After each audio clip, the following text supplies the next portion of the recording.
Balong! Floor wax ka ba? Mama mo floor wax. Kasi, crush kita. Nadulas.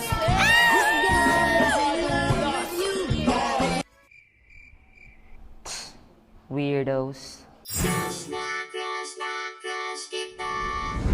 Lahat naman siguro tayo may mga high school crush, no? Yung varsity, yung Mr. Intrams, yung smart guy, yung tipong nagpapatulak ka sa kantin, o labas ka ng labas para lang makita siya sa kabilang section. Hey guys, my name is Sean. Pero kahit gaano man kadami yung crush ko dyan, siya pa rin talaga yung number one.